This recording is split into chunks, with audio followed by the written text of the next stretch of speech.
Have a wonderful day. Enjoy the story, everyone. Evelyn Harper had always known her life was different from other girls in town. While her school friends talked about boyfriends, parties, and dreams of escaping the small town of Willowbrook, she found peace among the dusty shelves of the municipal library, where silence was her greatest companion, and the smell of old books soothed her restless soul.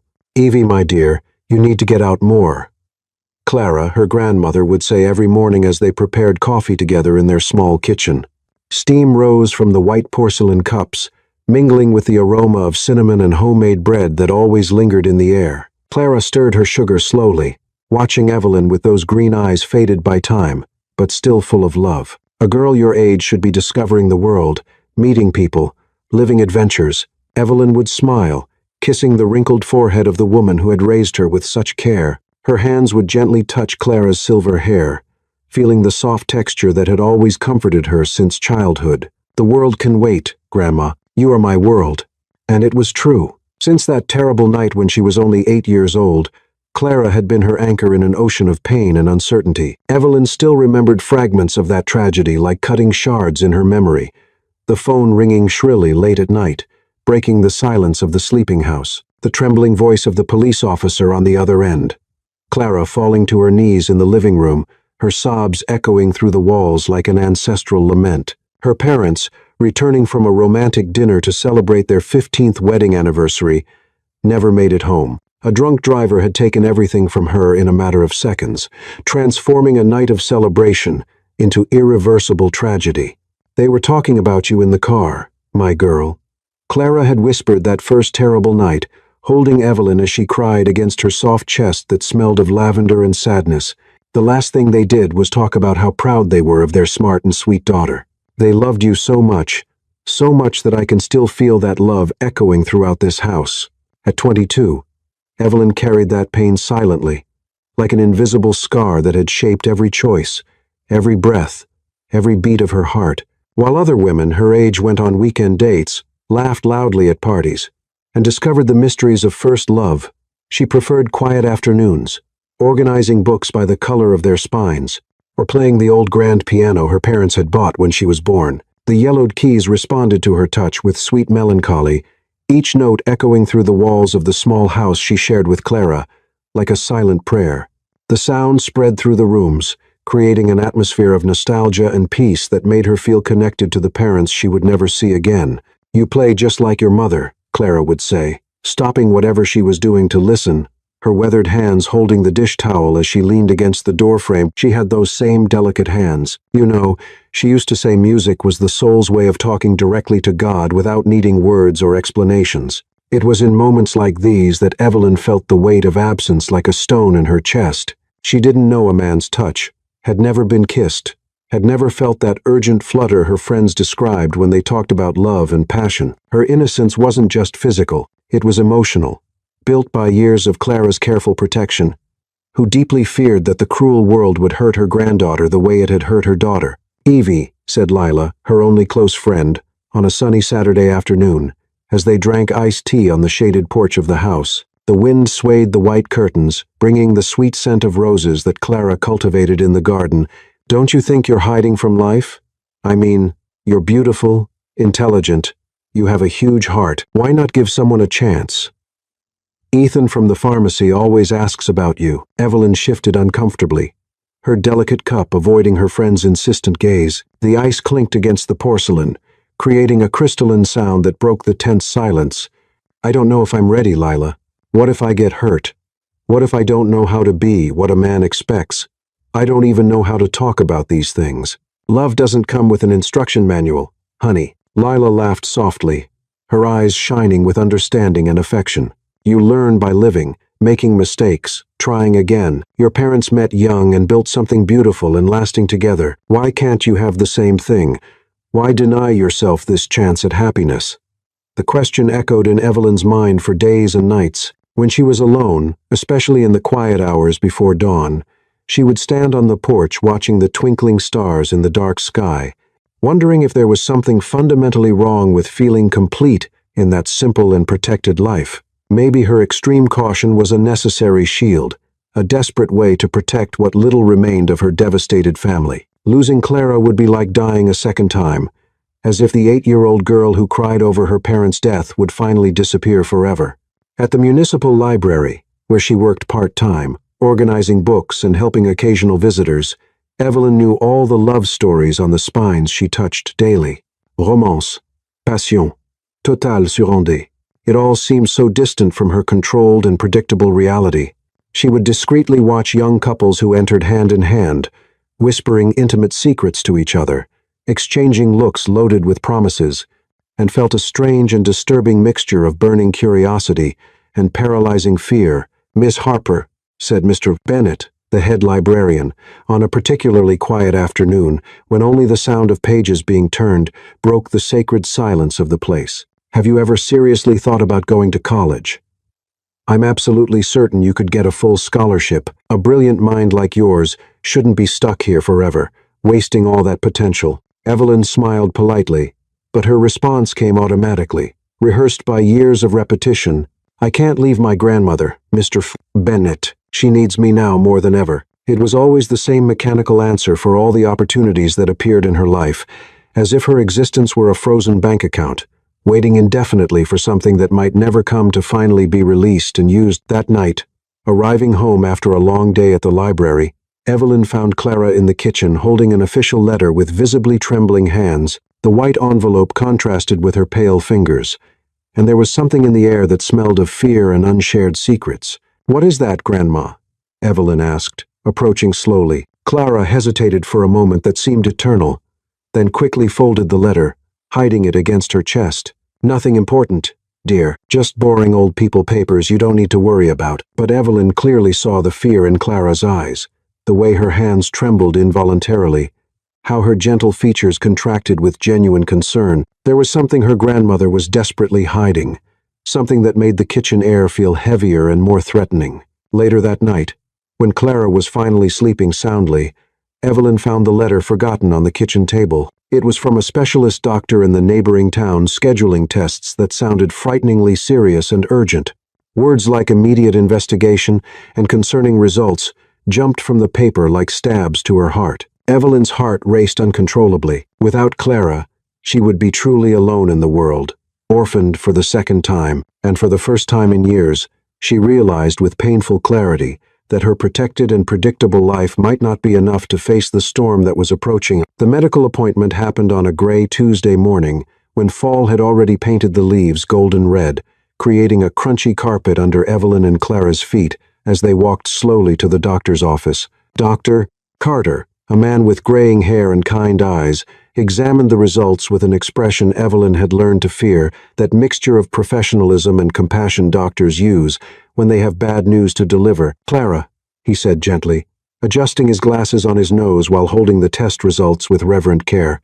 "The results confirm our suspicions. It's a pancreatic tumor, and we need to start treatment immediately." Evelyn felt the world spin around her. The words echoed in the small office like gunshots, each syllable piercing her soul with surgical precision. Clara, sitting beside her in the worn leather chair, simply nodded with a calmness that frightened Evelyn more than any scream of despair would have. "How long?" Clara asked, her voice steady despite the trembling hands clutching her brown leather purse in her lap. "With aggressive treatment, we can buy precious time chemotherapy, surgery if possible, experimental medications, but I won't lie to you. The situation is serious, and treatment will be expensive." Evelyn swallowed hard, tasting the bitter flavor of fear in her throat. "How expensive?" Dr. Carter hesitated, consulting a thick folder full of papers. "We're talking about at least $50,000 in the first 6 months, maybe more, depending on how she responds to treatment." The number fell on Evelyn like an avalanche. $50,000. They could barely pay the basic household bills with Evelyn's modest salary at the library and Clara's small retirement pension. The house was mortgaged. They had no significant savings, and the cheap health insurance they had only covered a fraction of the costs. "We'll find a way," Evelyn whispered, holding Clara's cold hand between hers. "I'll find a way." During the walk home, they traveled in heavy silence, each lost in their own terrifying thoughts. The cold October wind whipped their faces, and Evelyn pulled her coat tighter around her body, desperately wishing she could protect Clara the same way. "Evie," Clara finally said, stopping in the middle of the sidewalk and turning to face her granddaughter. Her green eyes, once bright, now seemed faded with worry. You can't sacrifice your life for me. I've already lived my life. Had my happy moments. Don't talk like that, Evelyn exclaimed, her voice breaking with raw emotion. You're everything I have. Without you, I'm nothing. The following weeks turned into a nightmare of medical bills arriving in the mail like sharp blades, each white envelope stamped with numbers that made Evelyn feel nauseous. She picked up extra shifts at the library, working from early morning until late at night, organizing books until her fingers ached and her eyes burned with fatigue. Evelyn, you're killing yourself, Lila said one afternoon when she found her asleep on a pile of books in the fiction section. When was the last time you slept properly? I can't stop, Evelyn mumbled, rubbing her eyes red with exhaustion. Every hour I rest is money I'm not earning. Clara needs the treatment. She started selling everything of value. First came her mother's jewelry, a pearl necklace she'd worn on her wedding day, small diamond earrings that had belonged to her great-grandmother, the engagement ring Evelyn had treasured.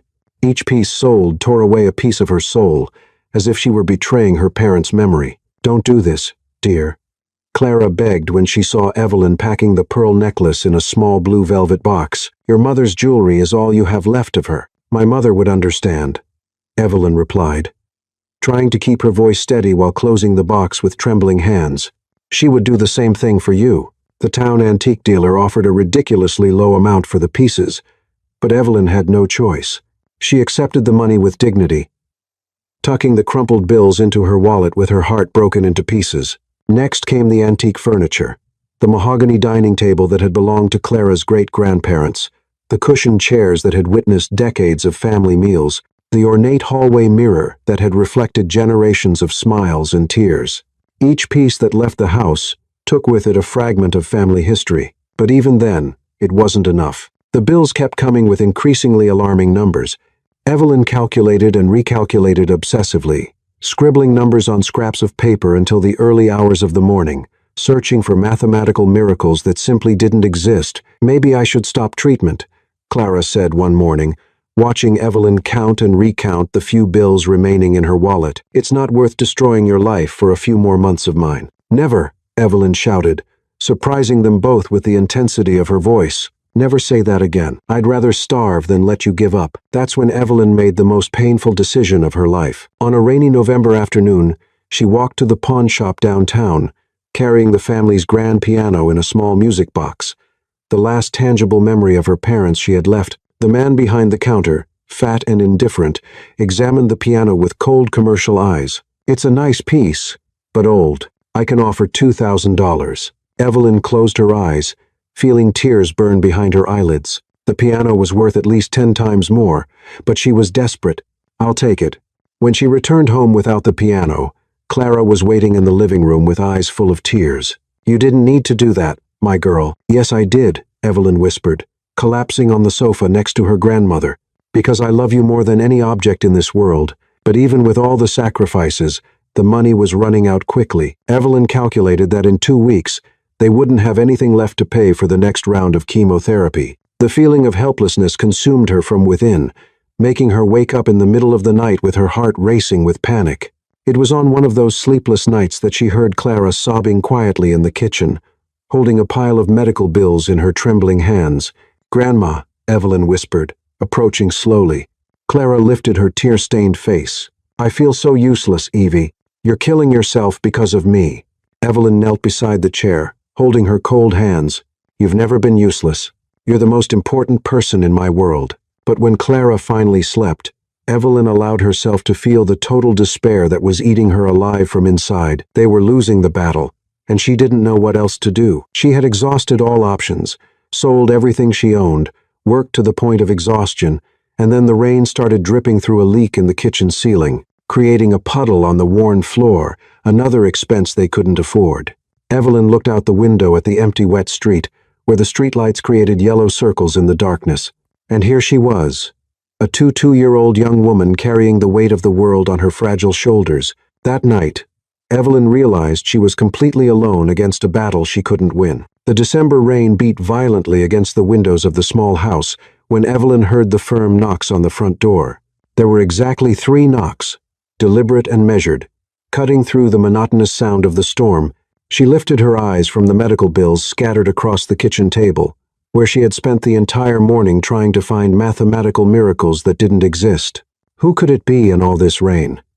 Clara murmured from the armchair where she was resting, covered with the crocheted blanket they had managed to keep after selling almost everything. Evelyn dried her hands on her apron and walked to the door, her bare feet making soft sounds on the worn wooden floor. Through the fogged glass, she could only make out the tall silhouette of a man wearing something dark. When she opened the door, the cold, damp wind invaded the house, bringing with it the smell of wet earth and something else, an expensive, musky fragrance she had never smelled before. The man before her was striking in a way that made her swallow involuntarily. Tall, with broad shoulders that perfectly filled the black wool coat he wore, he possessed a presence that seemed to suck all the air around him. His dark hair was slightly wet from the rain, and small drops ran down his angular forehead, but it was his eyes that paralyzed her. Blue like the storm outside, penetrating and cold, studying her with an intensity that made her feel completely exposed. "You're Evelyn Harper," he said, and it wasn't a question. His voice was deep, controlled, carrying a natural authority that made people pay attention. There was no warmth in it, only absolute certainty that left her unsettled. "Yes," she stammered, pulling her cardigan tighter around her body. "Can I help you?" He didn't smile, didn't offer explanations, didn't apologize for showing up unannounced on a stormy afternoon. He simply watched her for a moment that seemed to stretch into eternity, his eyes traveling over her face as if memorizing every detail. "Damien Knight." He finally introduced himself, his voice cutting through the air like a blade. "We need to talk." The name hit her like lightning. Damien Knight. Everyone in Willowbrook knew that name, whispered about him in tones of reverence and fear. The tycoon who had built an empire from nothing. The man who could buy and sell the entire town if he wanted to. His companies employed half the local population. His businesses extended throughout the state, and his influence was legendary, but no one really knew him. He was an almost mythical figure, occasionally seen in expensive cars passing through the streets, but always distant, always unreachable. "What do you want with me?" Evelyn asked, her voice sounding small and fragile against the noise of the rain. "May I come in?" It wasn't really a question, and she instinctively stepped aside, allowing him to cross the threshold. He filled the small space of the living room with his dominant presence, his eyes quickly scanning the environment, the remaining furniture, the peeling walls, the obvious signs of financial hardship. "Evie." "Who is it?" Clara's frail voice came from the living room, loaded with curiosity and a touch of concern. Damien turned toward the voice, and Evelyn saw something almost imperceptible pass through his eyes, a shadow of something that might have been compassion. But it passed so quickly, she wasn't sure if she had really seen it. "My grandmother," Evelyn explained quickly, moving to stand between Damien and the room where Clara was resting. A wild protective instinct had taken over her, even without understanding why this man was there. "Evelyn, I want to make you a proposal," Damien said, without beating around the bush, completely ignoring normal social protocols. He didn't sit down, didn't accept coffee, didn't make small talk. He simply got straight to the point with brutal efficiency. "I know about your grandmother's situation. I know about the medical debts, about what you've been selling, about the desperation you're both facing." Evelyn's blood ran cold. "How do you know that?" A cold smile touched his lips, but didn't reach his eyes. "I know many things, Evelyn. It's my business to know." She felt a wave of indignation rise in her chest.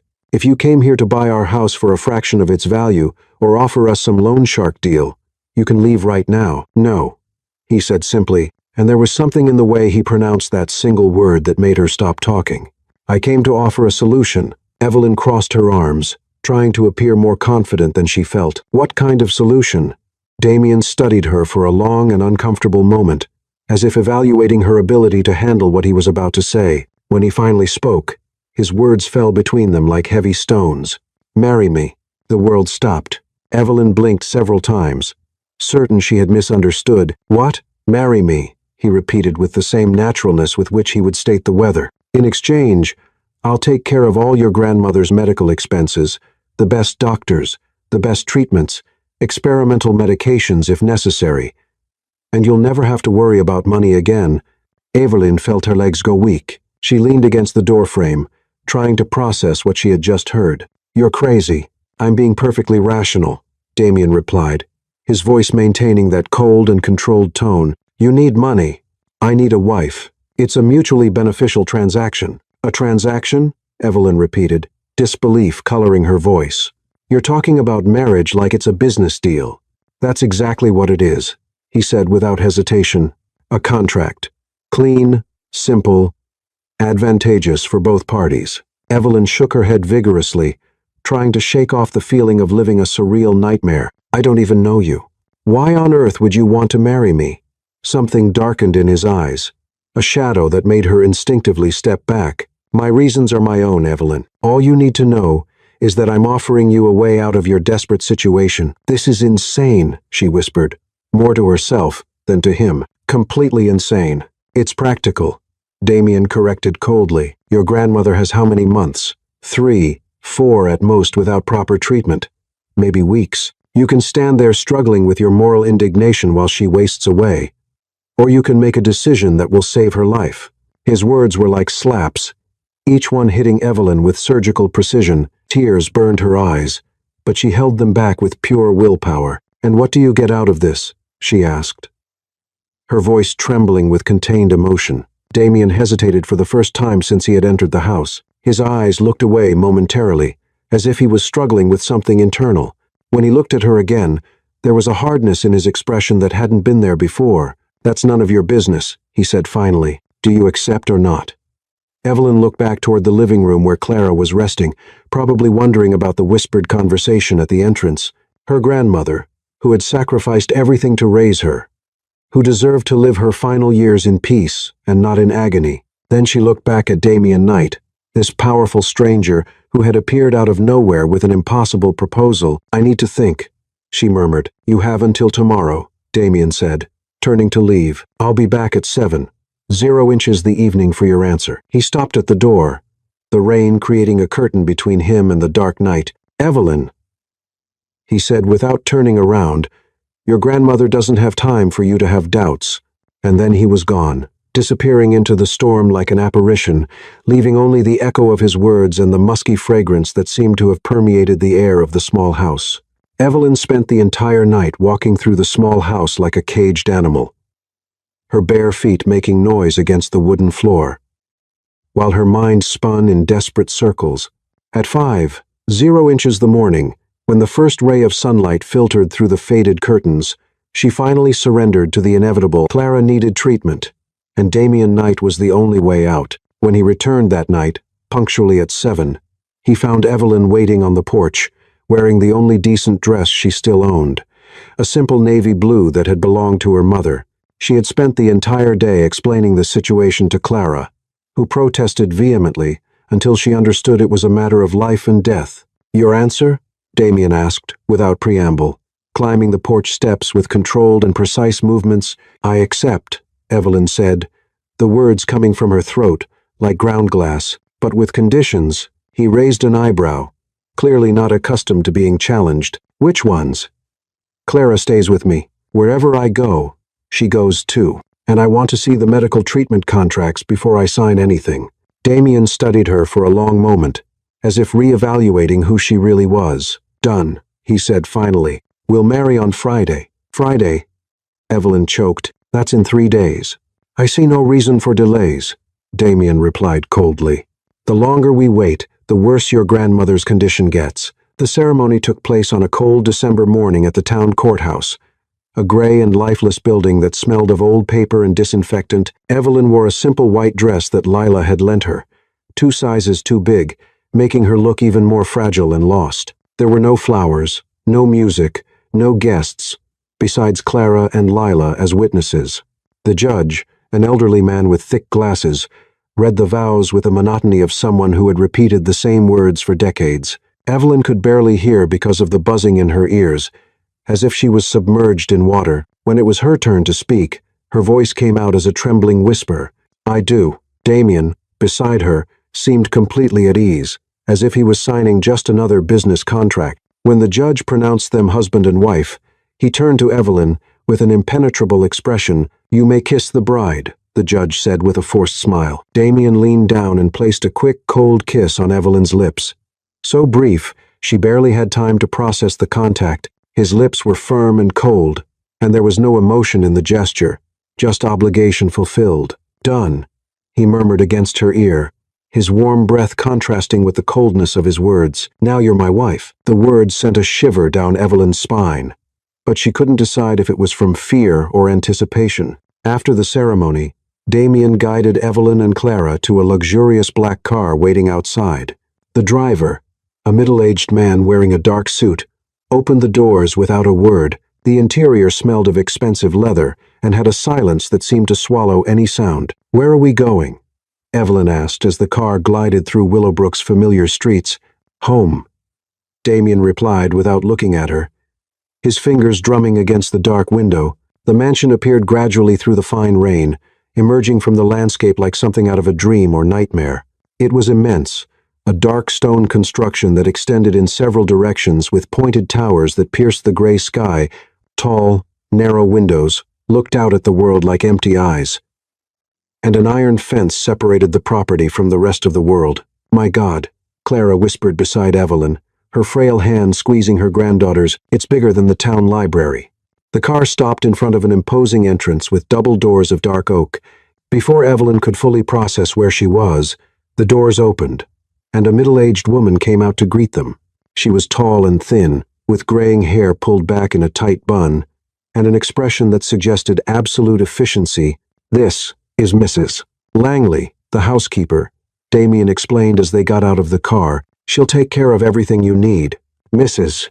Langley made a polite curtsy, her eyes studying Evelyn and Clara with barely disguised curiosity. "Welcome to Shadow's Crest," she said with a voice that was courteous, but not exactly warm. Evelyn held Clara's arm as they climbed the marble steps leading to the main entrance. The doors opened to reveal a foyer that took her breath away.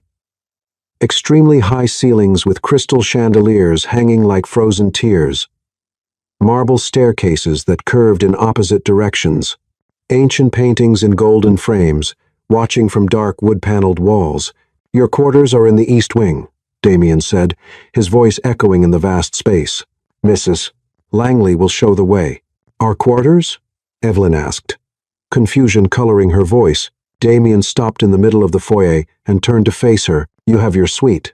I have mine. I thought it would be more appropriate that way." There was something in his voice she couldn't identify, relief, disappointment. She wasn't sure if she felt insulted or grateful for the distance he was establishing. "Mrs." Langley led them through corridors that seemed to extend infinitely, passing closed doors that hid mysteries Evelyn didn't dare imagine. The walls were decorated with portraits of people she didn't know, all looking with serious and penetrating expressions. "This will be your suite, Mrs. Knight, Mrs." Langley said, opening double doors to reveal a room that was larger than the entire house where Evelyn had grown up. Evelyn entered slowly, her feet sinking into the thick Persian carpet. The bed was enormous, with a canopy and dark blue velvet curtains. Tall windows offered a view of the extensive gardens, where ancient trees swayed in the wind like somber sentinels. "And Mrs. Clara will stay in the adjacent room." Mrs. Langley continued, opening a door that connected the two quarters. "There's a bell in each room if you need anything." When they were alone, Evelyn and Clara looked at each other in silence for a long moment. The reality of what had happened finally began to sink in. "Evie," Clara whispered, her voice small in the vast space. "What have you done?" Evelyn sat heavily on the edge of the bed, the mattress yielding under her weight in a way that seemed to embrace her. "I saved your life, Grandma." "But at what cost?" Clara asked, approaching and sitting beside her granddaughter. "You married a stranger, a man you don't love. Who doesn't love you?" Evelyn looked out the window at the dark gardens outside, where the rain created hypnotic patterns against the glass. "Love is a luxury we can't afford, Grandma. This is survival." Later that night, when Clara was finally sleeping in the next room, Evelyn lay awake, staring at the ornate ceiling of her new bedroom. Every sound of the old house seemed amplified in the darkness. Wind whispering through the windows, wood creaking in distant places, footsteps echoing in corridors she had yet to explore. She was married to a man who was practically a stranger, living in a house that looked like a castle from a dark fairy tale. And for the first time since Damien Knight had appeared at her door, Evelyn allowed herself to wonder what she had really gotten herself into. The first days at Shadow's Crest passed like a strange fog for Evelyn. She woke up every morning expecting to find herself back in the small house with Clara, only to be greeted by the ornate high ceilings and the oppressive silence that seemed to swallow all sounds. The mansion was too big, too quiet, full of shadows that moved in the corners of her vision and corridors that seemed to lead nowhere. Mrs. Langley established a rigid routine that Evelyn followed like a sleepwalker.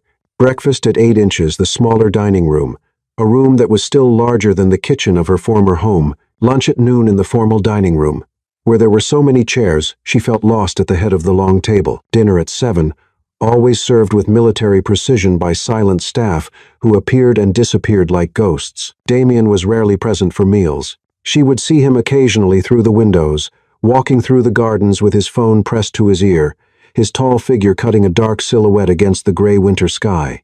Other times she would hear his voice echoing from some distant office, always speaking in low, controlled tones that carried unquestionable authority. "Where does he spend most of his time?" Evelyn asked Mrs. Langley one morning while watching Damien disappear toward the north wing of the mansion. "Mr. Knight has his business to attend to," Mrs. Langley replied diplomatically, arranging the breakfast plates with precise movements. "He's a very busy man." There was something in the way the housekeeper avoided her eyes that suggested this wasn't the whole truth. Evelyn began exploring the mansion alone, her footsteps echoing through the vast corridors as she discovered room after room decorated with antique furniture and expensive Persian rugs. There was an immense library with shelves that extended from floor to ceiling, filled with books in languages she didn't recognize. A music room with a grand piano that was perfectly tuned but covered with a thin layer of dust that suggested no one had played it in a long time. A conservatory with exotic plants that seemed to thrive despite the apparent lack of care. But there were doors that remained locked, no matter how much she turned the ornate handles. The entire west wing seemed to be sealed off with a discreet but firm chain stretched across the entrance. When she asked about it, Mrs. Langley simply said they were Mr. Knight's private quarters and quickly changed the subject. It was during her explorations that Evelyn began to notice the whispers. At first, she thought they were just the natural sounds of an old house. Wood creaking, wind in the windows, pipes making noise in the walls. But gradually, she began to distinguish low voices coming from directions that seemed to have no source. Fragmented conversations that stopped abruptly when she approached. Footsteps that echoed in empty corridors when she passed by. "Did you hear that?"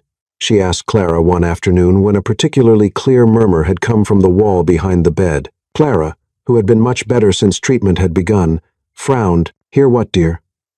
"Voices," Evelyn said, approaching the wall and pressing her ear against the ornate wallpaper, like there were people talking on the other side. "This house is very old," Clara said gently. "Old houses make strange noises. Maybe it's just the staff working." But Evelyn knew it wasn't the staff. She had learned their schedules. Knew when Mrs. Langley directed the cleaning crew through their daily routine. These whispers came at strange hours, late at night when everyone should be sleeping, or early in the morning before anyone was awake. It was on a particularly restless night that Evelyn decided to follow the sound. She had awakened to the sound of voices coming from the corridor. Clearer than ever, wearing only the silk nightgown that Mrs. Langley had provided, she opened her bedroom door silently and peered out. The corridor was shrouded in shadows, lit only by the pale moonlight filtering through the tall windows. The voices were coming from the direction of the main staircase. Evelyn followed the sound, her bare feet making soft noises against the cold marble floor. The closer she got, the clearer the voices became. Two people, one of whom she recognized as Damien, speaking in urgent, low tones. "It can't continue like this." An unknown voice was saying, "It's too dangerous." "It's necessary," Damien replied, his voice carrying that controlled coldness she had learned to recognize. "She can't know. Not yet. What if she finds out? What if she starts asking questions?" There was a long pause before Damien answered. "Then we'll deal with it when it happens." Evelyn pressed herself against the wall, her heart beating so loudly she was sure they could hear it. What were they talking about? What couldn't she know? "The resemblance is disturbing," the unknown voice continued, "especially with her wearing those dresses. It's like I know." Damien cut off abruptly. "You think I don't know?" Evelyn took a deep breath and leaned a little more to try to see who the other person was. But her foot slipped slightly on the smooth marble. The small sound echoed in the silence like a gunshot. The voices stopped immediately. Evelyn held her breath, pressing herself against the wall so hard that the ornate wallpaper imprinted on her skin. For one terrible moment, there was only absolute silence. Then footsteps. Slow, deliberate, coming in her direction. Without thinking, she ran back to her room, her feet slipping on the marble as she tried to move as quietly as possible. She reached her door and closed it carefully, pressing her ear against the wood to listen. The footsteps stopped outside her door. Evelyn held her breath, her heart hammering against her ribs as she imagined Damien on the other side, knowing she had been listening. Seconds passed like hours until the footsteps finally moved away. She lay in bed with trembling hands, her mind racing with questions she had no answers to. What secrets was Damien hiding? Why couldn't she know? And what had the other person said about resemblance? Resemblance to whom? The next morning, during breakfast, Damien appeared for the first time in days. He sat at the table with his usual dominant presence, but Evelyn noticed that his eyes studied her with a new and disturbing intensity. "Sleep well?" he asked, his voice too casual to be genuine.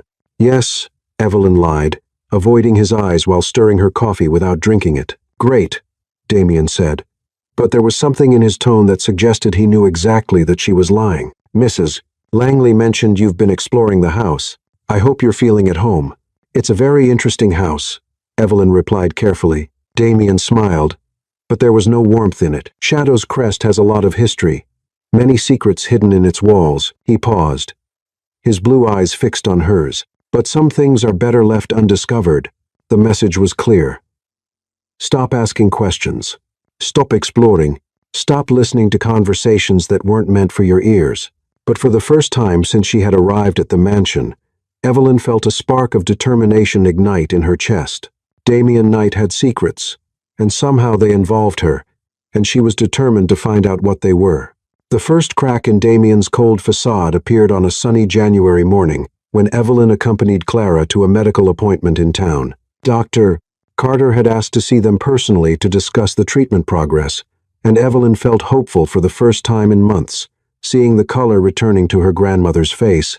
They were leaving the office when Evelyn heard the malicious voices coming from the small group of women gathered near the pharmacy. She immediately recognized Mrs. Thompson and Mrs. Reynolds, two of Willowbrook's most notorious gossips, accompanied by three other women whose faces she vaguely knew from church. "There goes the new Mrs. Knight," Mrs. Thompson said loudly enough to ensure Evelyn could hear. "I wonder what a man like Damien Knight saw in her." "Obvious, isn't it?" Mrs. Reynolds replied with a cruel laugh.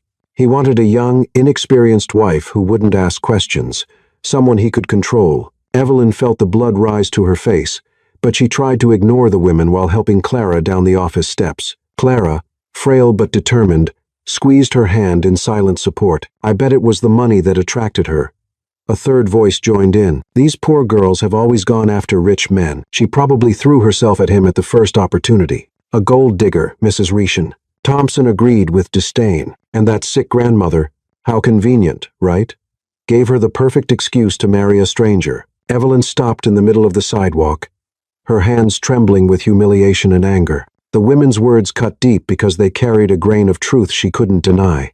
She really had married Damien for money, for Clara's treatment, but hearing it said so crudely and cruelly made her soul contract with shame. "Don't listen to them, dear," Clara whispered, but Evelyn could see that the words had also hurt her grandmother. That's when a familiar and controlled voice cut through the air like a blade. "Ladies." Damien had appeared out of nowhere, his dominant presence making the group of women fall silent instantly. He was impeccably dressed in a dark suit, his hands casually in his pockets, but there was something dangerous in his relaxed posture. "Mr. Knight," Mrs. Thompson stammered, clearly mortified at being caught talking badly about his wife. "We weren't, I mean." "You weren't what?" Damien asked softly, approaching the group with slow, predatory movements. "Weren't discussing my wife in public as if she were entertainment?" The silence stretched uncomfortably. Evelyn watched, fascinated, as Damien transformed his usual coldness into a weapon, his blue eyes scanning each face with an intensity that made the women visibly shrink. "Let me clarify something," Damien continued, his voice maintaining that dangerously soft tone. "Evelyn is my wife. That means she has my absolute protection. Anyone who chooses to speak ill of her will be speaking ill of me directly." Mrs. Reynolds tried to regain her composure. You were gossiping like old hags with nothing better to do. Damien cut off mercilessly. And now you're embarrassing my wife in public. Evelyn watched in silent shock as Damien systematically dismantled the women's dignity with just a few well-placed words. She had never seen anyone defend her honor before, especially not with such authority and power. Mrs. Thompson, Damien said, focusing his attention on the group's leader, I believe your husband still owes 3 months' rent on the warehouse he leases from my company. And Mrs. Reynolds, your son's loan to expand the mechanic shop is still under review, isn't it?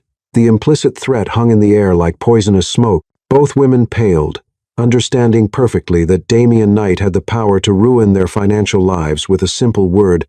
I suggest you find something more productive to occupy your time, Damien concluded coldly. And next time you feel like discussing my family, remember that I always find out who's spreading rumors. The women dispersed quickly, mumbling rushed apologies and avoiding eye contact. In a matter of seconds, the sidewalk was empty, except for Damien, Evelyn, and Clara. Damien turned to Evelyn, and she saw something in his eyes she had never noticed before. Genuine concern mixed with residual anger directed at the women who had humiliated her. Are you all right? He asked, his voice losing all coldness and gaining a softness that surprised her. Evelyn nodded, not trusting her voice not to tremble. Thank you, she managed to whisper. Don't thank me, Damien said, offering his arm to Clara with a gentleness that completely contradicted his cold reputation. Let's get you home.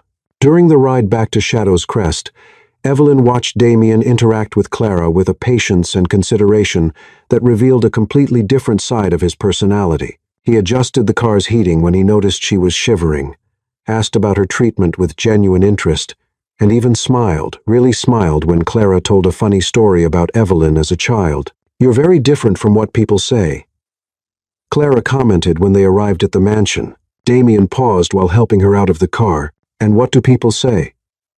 That you're cold, cruel, heartless, Clara replied, with the brutal honesty that only elderly people allow themselves, but a heartless man wouldn't have defended Evelyn that way.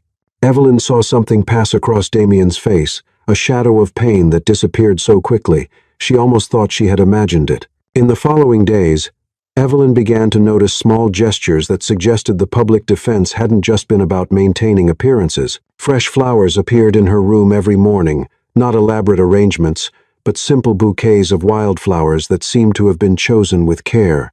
Her favorite books from the public library mysteriously appeared in the mansion's library. When she casually mentioned missing playing the piano, the grand piano in the conservatory was tuned and the dust removed. Mrs. Langley, Evelyn asked one morning, who has been bringing the flowers to my room?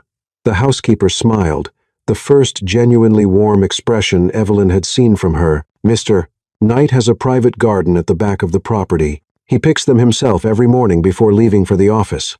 Evelyn felt something warm expand in her chest. Damien Knight, the feared tycoon who could destroy lives with a word, was picking flowers for her every morning. But it was his interaction with Clara that most revealed his hidden character. Evelyn watched him one afternoon when she thought he wasn't looking, sitting beside Clara's armchair in the library, listening patiently while she told stories about Evelyn's parents. His posture was relaxed, his eyes attentive, and when Clara paused to cough, he offered a glass of water with a naturalness that suggested genuine care. He takes good care of you, Clara commented to Evelyn that night, and of me, too. It's not what I expected. What did you expect? Evelyn asked. A man who did business with human lives, Clara admitted. But there's goodness in him, Evie. It's well hidden, but it's there. Evelyn began to question her first impressions of Damien. The man who had appeared at her door with a cold marriage proposal still existed, but there were layers to him that she was just beginning to discover, layers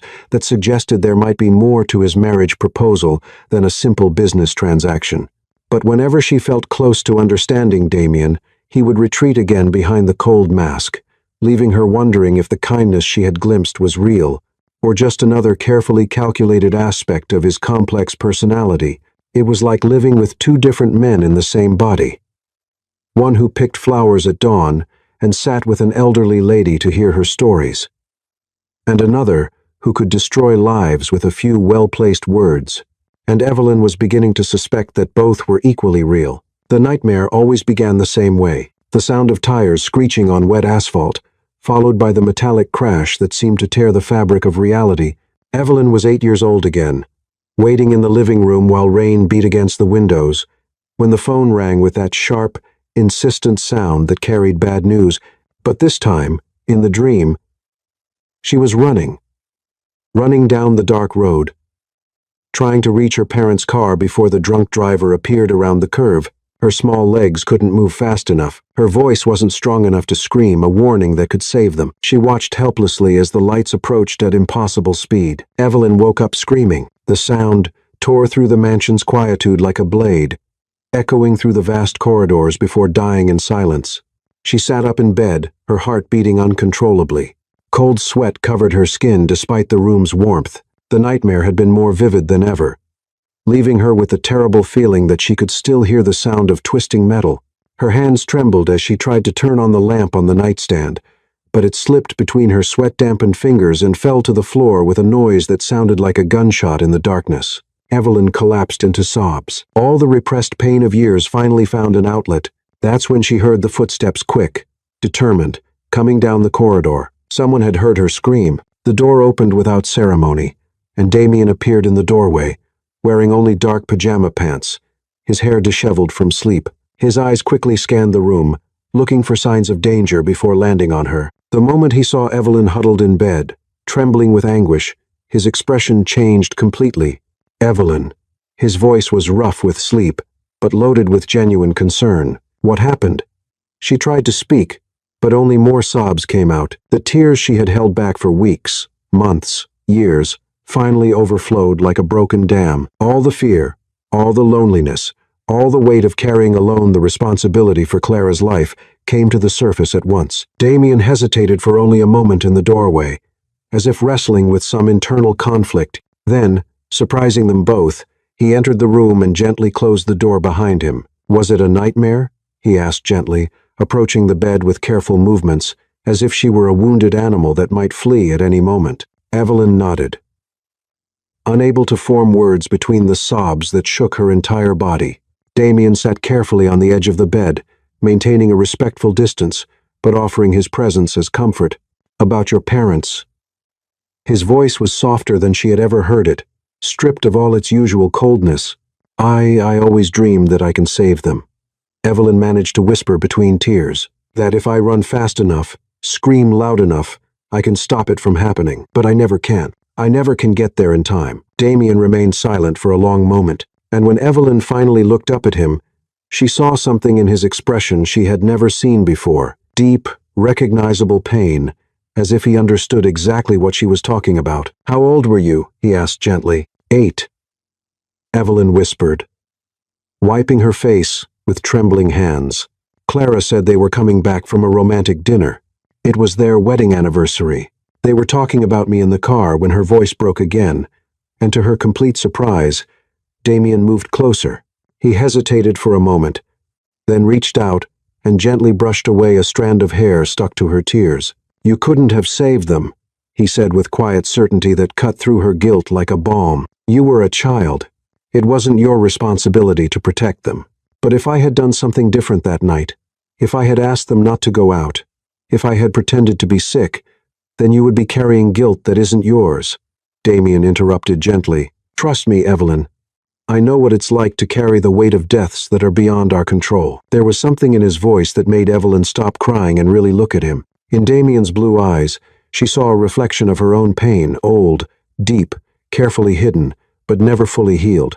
You lost someone too, she said, not a question, but a whispered statement. Damien looked away, his muscles tensing as if he were preparing to retreat behind the cold mask. But then, to Evelyn's surprise, he nodded slowly. My sister, he said, the words coming out as if torn from somewhere deep and painful inside him. Isabel. She was 16 when she died. I was 22.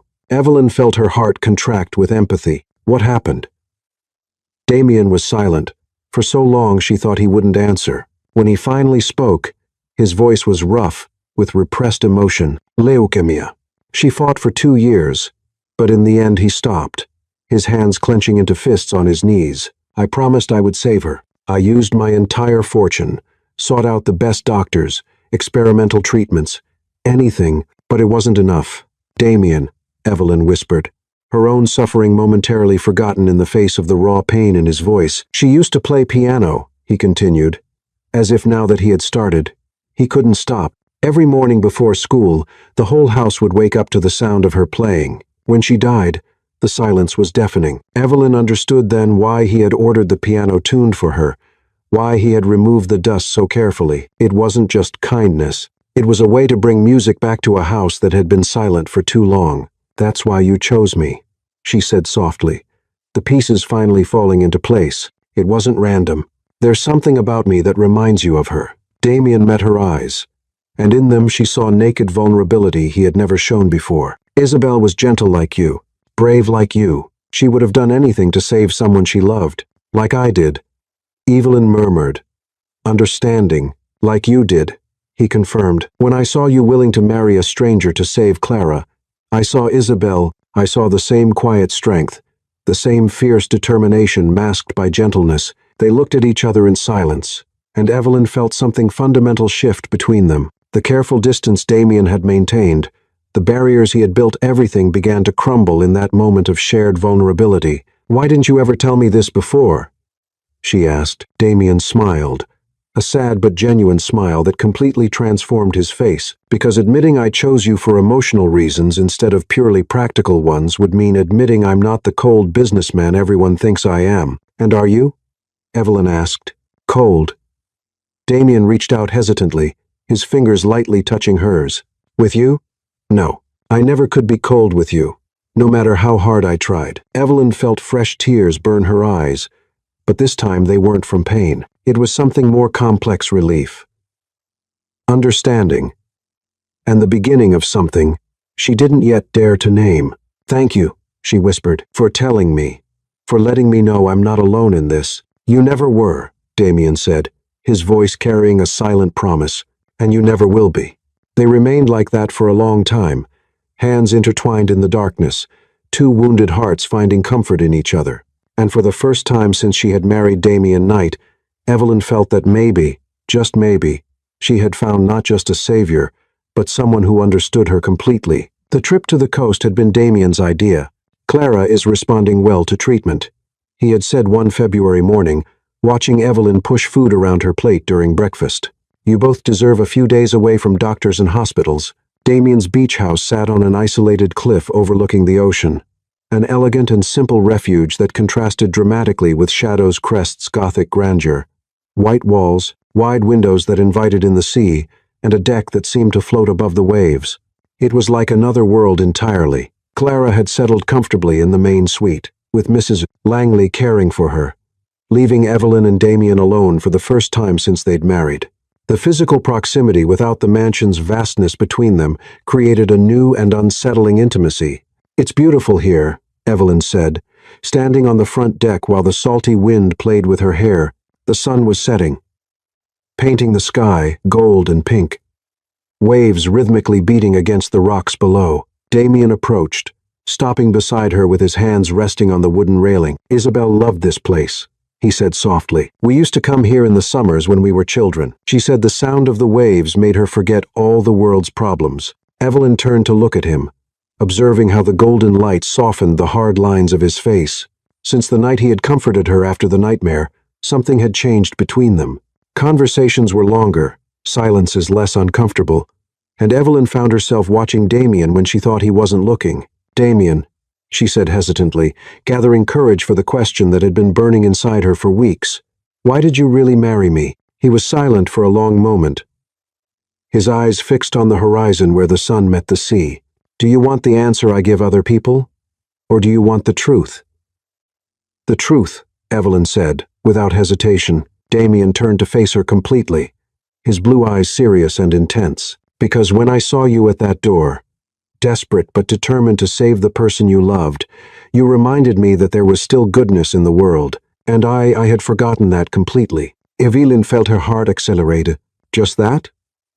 A sad smile touched his lips. No, there was something more. He hesitated, as if struggling with the words. You reminded me of Isabel, yes, but more than that, you made me want to be the man she always believed, I was the man I stopped being when I lost her. And what man is that? Evelyn asked, her voice barely above a whisper. Someone capable of loving without fear of losing. Someone who protects instead of just controlling. Someone who deserves the kindness you offer so easily. Evelyn felt tears sting her eyes. Damien, I know our marriage started as a transaction, he continued, taking a step closer. But for me, it stopped being that the moment you played the piano for the first time at Shadow's Crest. When I heard music returning to that house, he didn't finish the sentence, but he didn't need to. Evelyn understood. And for me, she said softly, it stopped being a transaction when you defended my honor in town. When I saw that you cared about more than just fulfilling your part of the agreement. They were close now. Close enough for Evelyn to see the golden flecks in his blue eyes. Close enough to feel the warmth of his body cutting through the ocean's cold breeze. Evelyn, Damien said, his voice rough with emotion, I need you to know that I would never expect or demand physical intimacy from you. Our agreement didn't include that, and I would never, I know. Evelyn interrupted gently, placing her hand over his on the railing. You made that clear from the beginning. But, he encouraged when she hesitated. Evelyn took a deep breath, gathering all her courage. But what if I wanted to? What if I chose to? Damien became very quiet, his eyes searching hers as if trying to read her soul. Would it really be your choice, without coercion, without obligation, without misdirected gratitude? Do you think it's gratitude that makes me want to kiss you right now? Evelyn asked, surprising them both with her boldness. Damien's eyes darkened, but he didn't move. Evelyn, you're a virgin. You've never. Are you sure you understand what you're saying? I understand that I'm 22 years old, and that for the first time in my life, I'm looking at a man and feeling things, she said, blushing but determined. I understand that when you touch me, even just casually, my heart races. I understand that I dream of you kissing me for real, not just that cold kiss from the ceremony. Damien closed his eyes for a moment, as if fighting some internal battle. If we do this, he said finally, there's no going back. It won't just be a convenient arrangement between us anymore. Good, Evelyn said simply. Because I don't want it to be convenient anymore. Damien looked at her for a long moment, then slowly raised his hand to touch her face. His fingers were rough against her soft skin, but the touch was reverent, almost worshipful. Are you sure? He asked one last time. In response, Evelyn leaned in and pressed her lips against his. The kiss began soft, hesitant, a whispered question between two people who had spent months orbiting around each other without ever really touching. But when Damien responded, pulling her closer and deepening the kiss, Evelyn felt something ignite inside her. It was different from everything she had imagined. There was tenderness, yes, but also a hunger that surprised her. Damien kissed as if she were precious, but also as if she were his salvation, and Evelyn discovered she wanted to be both. When they finally separated, both were breathless. Evelyn, Damien murmured against her forehead, you have no idea what you do to me. Then show me, she whispered back, surprising herself again with her own courage. Damien picked her up effortlessly, carrying her into the house, while she laughed softly with nervousness and anticipation. He set her gently down on the floor of the main bedroom, where open windows let in the sound of waves and the moon's soft light. We can stop at any time, he said, his hands framing her face. Promise me, you'll tell me if you want to stop. I promise, Evelyn said. But Damien, I don't want to stop. What happened next was a slow dance of discovery. Damien undressed her with reverence, his hands and lips exploring every inch of revealed skin, as if she were a rare work of art. He whispered her name like a prayer, asked permission before each new touch, each new intimacy.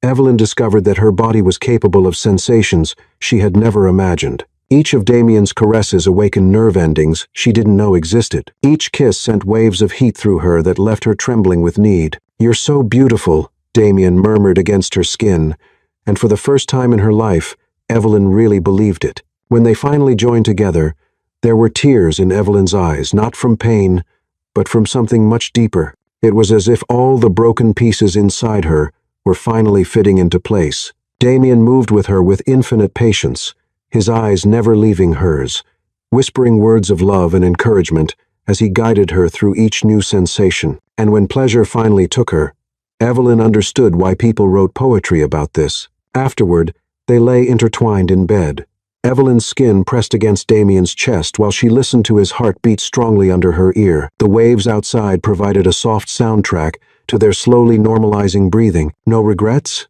Damien asked softly, his fingers playing with her hair. Evelyn lifted her head to look at him. "None. And you?" Damien smiled. The first truly happy smile she had seen from him. "How could I regret something so perfect?" Evelyn snuggled closer to him, feeling completely safe for the first time in years. Outside, the ocean continued its eternal dance, and inside the small refuge they had created, two wounded souls had found healing in each other. "Damien," she murmured against his chest. "I love you." She felt his whole body tense for a moment, and for one terrible second, Evelyn wondered if she had said the wrong thing. Then Damien turned her so he could look into her eyes. "I love you too," he said. The words loaded with emotion so intense, it took her breath away. "God help me. I love you so much, it scares me." Evelyn smiled, leaning in to kiss him again. And that night, under the stars and to the sound of waves, they made love again. Not as strangers fulfilling an obligation, but as two hearts that had finally found their home in each other. Evelyn woke to the golden morning light filtering through the white curtains of the beach house, the sound of waves creating a soft melody that seemed to cradle her awakening senses. For a moment, she lay still, savoring the feeling of being completely relaxed for the first time in months. Then the memory of the previous night returned in warm waves. The whispered confessions, the reverent touches, the way Damien had said her name as if it was sacred. She turned in bed, expecting to find him beside her, but the space was empty. Only the rumpled pillow and his musky scent as evidence that she hadn't dreamed at all. A touch of insecurity passed through her. Did he regret it? Had the light of day brought doubts about what they shared? Evelyn wrapped herself in a silk robe.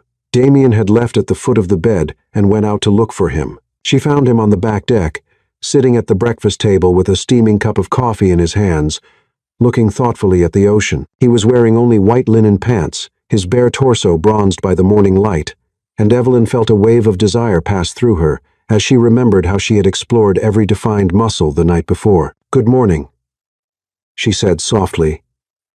Hesitant, Damien turned at the sound of her voice, and the smile that lit up his face instantly dispelled all her insecurities. "Good morning, beautiful," he said, rising to pull out a chair for her. "Sleep well?" "Better than I have in years," Evelyn admitted, feeling warmth rise to her face as she sat down. "And you?" "Like a baby," Damien replied, placing a gentle kiss on her forehead before returning to his chair. "Though I woke up early to think." "About what?" Evelyn asked, accepting the cup of coffee he offered her. Damien was quiet for a moment, his fingers drumming against the wooden table. When he finally spoke, his voice carried a seriousness that made Evelyn pay complete attention. "About us. About what happened last night and what it means for the future." Evelyn's stomach contracted. "Damien, if you're having regrets, no," he interrupted firmly, taking her hand between his. "Never. Last night was the first time in years I felt completely alive, completely myself." Evelyn sighed with relief, but there was still something in his expression that made her nervous. "Then why do you look so serious?" Damien released her hand and stood up, walking to the deck railing to look at the sea. "Because last night changed everything between us, Evelyn, and it made me realize something important." "What?" He turned to face her, his blue eyes intense and determined. "That our marriage began with you having no real choice. You married me because you were desperate, because it was the only way to save Clara. But now..." "Now what?" Evelyn asked, her heart beginning to beat faster. "Now I want you to have a real choice," Damien said simply. "I want you to stay with me because you want to, not because you have to." Evelyn frowned, confusion coloring her voice. "Damien, I don't understand. I chose to be with you last night. I chose to tell you I love you." "I know," he said softly, "but you're still trapped by our original agreement. You're still here because of circumstances, not by complete free will." Damien left the deck for a moment, returning with a brown leather briefcase that Evelyn hadn't noticed before. He placed the briefcase on the table between them, his movements deliberate and careful. "What is this?" Evelyn asked. "Your freedom," Damien said simply, opening the briefcase to reveal a stack of documents organized with legal precision. Evelyn looked at the papers, the words dancing before her eyes as she tried to process what she was seeing. property deeds, bank transfers, investment documents, all with her name clearly printed as beneficiary. "Damien, what have you done?" she whispered. "I've transferred everything to you," he said, his voice calm but loaded with emotion. "The mansion, the beach houses, 51% of the shares in all my companies, the bank accounts, the investments, everything." Evelyn looked at him, horrified. "You can't have done this. This is your entire life." "No," Damien said, kneeling beside her chair so he could look into her eyes. "My entire life is sitting in this chair, looking at me like I've lost my mind." "But why?" Evelyn asked, tears beginning to form in her eyes. "Why would you do something like this?" Damien took her hands between his thumbs tracing gentle circles over her knuckles. "Because I want you to know that you can leave at any time. That if you stay, it's because you choose to stay, not for money, not for obligation, not for gratitude, but because you love me." "Damien, this is insane," Evelyn said, her voice trembling. "What if I leave? What if I take all this and disappear?" A sad smile touched his lips. "Then I'll know I was never worthy of you to begin with, and you'll have resources to live the life you want, wherever you want." Evelyn studied his face, searching for signs of doubt or calculation, but found only absolute sincerity. "You would really do this? Risk everything?" "Evelyn," Damien said, his voice broken with emotion. "When Isabel died, I thought I had lost the ability to trust anyone completely, but you made me want to trust again. And true trust means being willing to be hurt."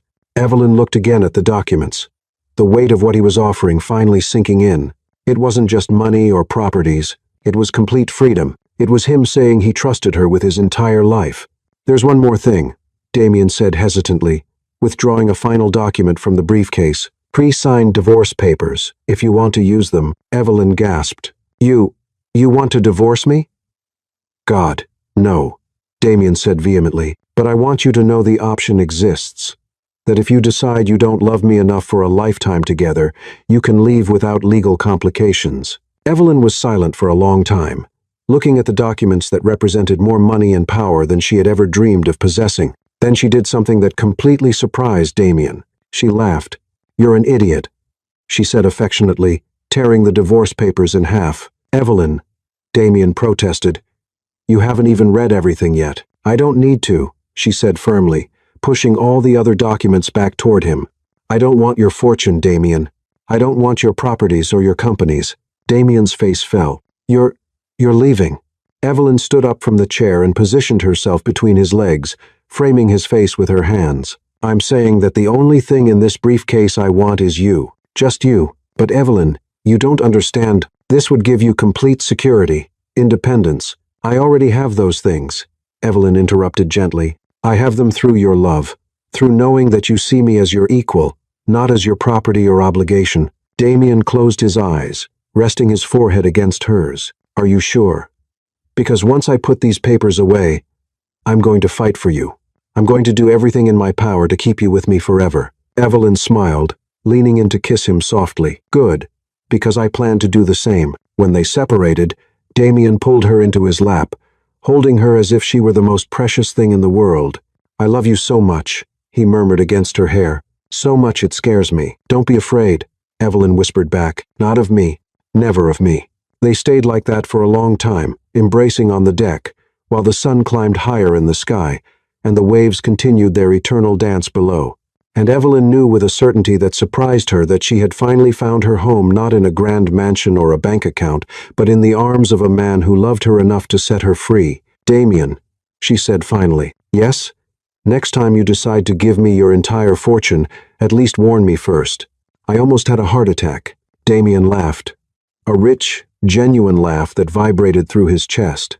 "I promise, though you should know, I've already planned to give you much more than money." "What else could you possibly give me?" Evelyn asked curiously. Damien smiled, his eyes shining with a promise that made her heart race. "My entire future. Every day, every breath, every heartbeat. If you want it."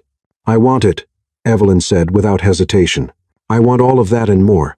And on that golden morning by the ocean, with forgotten documents scattered by the salt wind, Evelyn and Damien sealed a promise that was much more powerful than any legal contract, the promise of two hearts, choosing each other freely, completely, and forever. 6 months later, Evelyn walked through the seaside village where everything had begun to change between her and Damien. Spring had transformed the landscape, filling the air with the perfume of wildflowers and the sound of birds singing in trees that swayed gently in the warm breeze. But it was the change within herself that surprised her most. The confidence in her steps, the peace in her heart, and the unwavering certainty that she was exactly where she belonged. Damien walked beside her, his fingers intertwined with hers in a way that had become as natural as breathing. There was no more hesitation in their touches, no careful formality in their conversations. The man who had once appeared at her door as a cold and intimidating stranger had revealed himself as someone capable of laughing at her bad jokes, comforting her during occasional nightmares, and dancing with her in the kitchen while Mrs. Langley pretended not to see. "Remember the first time we came here together?" Damien asked, stopping near the spot where they had made love for the first time months ago. "How could I forget?" Evelyn replied, smiling at the memory. "I was so nervous I could barely form complete sentences."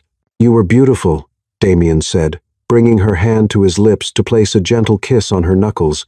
"You still are." Evelyn blushed.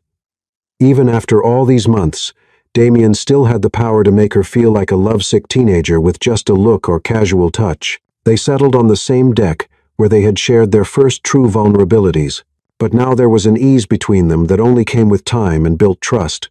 Evelyn snuggled against Damien's side, her head resting on his shoulder as they watched the sun begin its descent toward the horizon. "Evelyn," Damien said softly, his fingers playing with her hair, "there's something I want to tell you." She lifted her head to look at him, noticing something different in his expression, not nervousness, but a kind of quiet serenity. "What is it?"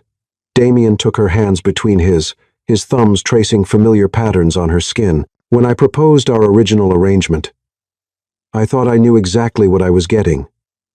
A convenient wife, pleasant company, maybe even a comfortable friendship in time." Evelyn nodded, remembering those first tense days when they could barely maintain a conversation. "But what I received was so much more than that," Damien continued, his voice growing thicker with emotion. "I received someone who brought music back to my house, someone who made Mrs. Langley genuinely smile for the first time in years, someone who transformed Shadow's Crest from a dark museum of memories into a true home." "Damien," Evelyn began, but he shook his head gently. "Let me finish," he said. "I received someone who reminded me how to laugh, how to look forward to tomorrow, how to believe the future can be better than the past. I received you, Evelyn, all of you, and it made me realize something important." "What?" she asked, her heart beating faster. Damien stood up, and to Evelyn's complete surprise, knelt on the deck before her. When he pulled a small velvet box from his pocket, Evelyn held her breath. "I realized I married you for all the wrong reasons," he said, opening the box to reveal the most beautiful ring she had ever seen, a simple but perfect solitaire diamond flanked by 2 small sapphires that caught the sunset light. "And now I want to marry you again for all the right reasons." Evelyn felt tears burn her eyes. "Damien, what are you doing?" "I'm asking you to marry me," he said, his blue eyes shining with absolute sincerity. "Not because you need me, not because I can solve your problems, but because I love you. Because I can't imagine a future without you in it. Because you made me want to be a better man." Evelyn looked at the ring, then at the man kneeling before her, the man who had appeared in her life as a reluctant savior and had become her chosen partner, her best friend, her true love. "The sapphires are from Isabel's jewelry," Damien said, softly. "She always said she wanted them to be used for something happy someday. I think she would approve." "Oh, Damien," Evelyn whispered, tears now flowing freely down her face. "You don't need to ask me again. We're already married." "Legally, yes," Damien agreed, "but that marriage was about survival. This would be about choice, about love, about building something together because we want to, not because we have to." Evelyn looked into his eyes and saw her entire future reflected back. Lazy mornings in bed, dinners with Clara telling stories, nights dancing in the library, maybe even children someday running through Shadow's Crest's corridors. She saw a life built on true love instead of desperate necessity. "Yes," she said, laughing through her tears. "Yes, Damien Knight. I will marry you again and again after that, if you want."